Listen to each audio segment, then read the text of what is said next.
Assalamualaikum warahmatullahi wabarakatuh. Di sini saya Al-Jamjami Baru Rizki dari Prodi Akuntansi Syariah dengan nomor identitas mahasiswa 2240. Mengenai tentang tugas akhir dari mata kuliah pengantar manajemen, di sini saya akan menceritakan salah satu perusahaan yang ada di Indonesia, yaitu adalah PT Bank Rakyat Indonesia atau biasa kita sebut dengan BRI. BRI adalah salah satu bank milik pemerintah yang terbesar di Indonesia. Bank Rakyat Indonesia ini didirikan di Purwokerto, Jawa Tengah oleh Raden B. Arya Wirjamadya pada tanggal 16 Desember 1890. PT Bank Rakyat Indonesia atau BRI meraih predikat Best of the Best Communication, mengungguli badan usaha milik negara lainnya. Penghargaan tersebut berasal dari BUMN Corporate Communication and Sustainability Summit atau disingkat dengan BCOMS 2020. Saya mengapresiasi tinggi penghargaan ini karena komunikasi itu adalah ujung tombak untuk menyampaikan setiap pesan. Ketepatan dalam inovasi program dan komunikasi solutif melalui multimedia mutlak dibutuhkan dalam situasi yang penuh tantangan ini agar kita dapat segera keluar dari masa sulit, ujar Bapak Sunarso, Direktur Utama BRI. BCOMS 2020 ini merupakan ajang pertama yang diadakan oleh Perkumpulan Kita Muda Bisa, afiliasi dari Yayasan BUMN untuk Indonesia. Tujuannya adalah untuk memberikan apresiasi terhadap program kerja BUMN di tahun 2020. Dalam sambutannya, Menteri Badan Usaha Milik Negara, Bapak Erick Thohir, menekankan komunikasi adalah cerminan dari kepercayaan.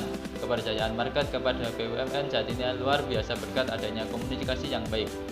Hal itu terlihat dari harga saham perusahaan BUMN di Bursa Efek di Indonesia. Persepsi yang baik selanjutnya, bukan pencitraan, tapi karena implementasi yang langsung dirasakan oleh masyarakat. Tidak mungkin bisa kita berkomunikasi dengan baik kalau kepercayaan rendah. Tidak mungkin kita lakukan sustainability yang baik tapi tidak percaya, kata Bapak Erick. BRI dalam ajang tersebut juga mendapatkan Golden Winner untuk subkategori Social Media and Corporate Campaign dengan program Pakai Masker Itu Keren. Baik, di sini saya akan melanjutkan cerita saya tadi mengenai tentang PT tersebut. Peran dari perusahaan negara atau BUMN dalam menghasilkan economic value dan social value harus selalu disampaikan melalui komunikasi yang efektif kepada seluruh pemangku kepentingan.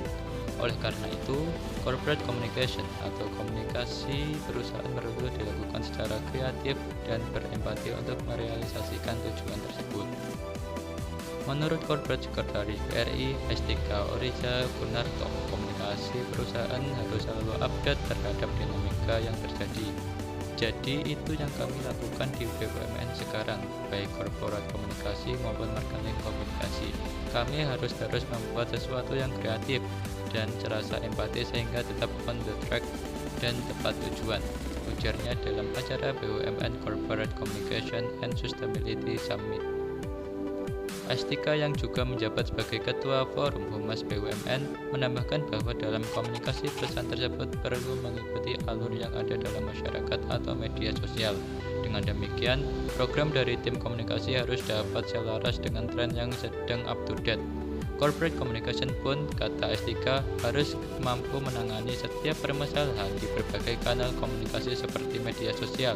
Tim komunikasi perusahaan harus dapat membaca, menangani, dan memonitoring segala informasi yang beredar terkait informasi perusahaan. Tindakan yang tepat dan terukur harus dilakukan dengan cepat, kemudian eksekusinya juga harus mengikuti perkembangan teknologi dan tren yang ada, ujarnya. Ia melanjutkan, BRI pun gencar melakukan kampanye untuk menyampaikan visi dan misi perseroan secara efektif. Kampanye memberi makna Indonesia, misalnya, dilakukan secara soft sebagai upaya promosi bank terbesar di tanah air tersebut. Ada pula yang berbentuk hard campaign, misalnya ajakan, ayo kita pakai Prima. Dari kedua hal tersebut, yang terpenting harus selalu mengacu pada core business perseroan agar proses penyampaian nilai bisa terserap dengan baik. Persepsi masyarakat akan BUMN pun menjadi terarah karena berdasarkan fakta dan data dari pencapaian kinerja maupun yang sedang diproyeksikan. Meskipun demikian, Estika mengakui dalam proses penyampaian informasi kepada masyarakat, sebuah perseroan tetap menghadapi tantangan. kabar bohong atau hoax menjadi hal yang tak terhindarkan. Pasalnya, dalam menyampaikan economic value dan social value, seringkali hoax menjadi tantangan. Dalam hal ini, corporate communication harus mengatasi tantangan itu, bukan menghindari. Kalau tidak benar, kita tunjukkan bahwa itu tidak benar. Intinya, kita harus menjawab apa yang ada di hoax. Jawabannya harus benar dan fokus dalam menjelaskan apa yang terjadi, ujarnya. Tim komunikasi perusahaan pun harus terus siaga untuk menyiapkan tindakan preventif, proaktif, dan responsif, sehingga dapat menentukan langkah prioritas ke depan dalam menangani krisis.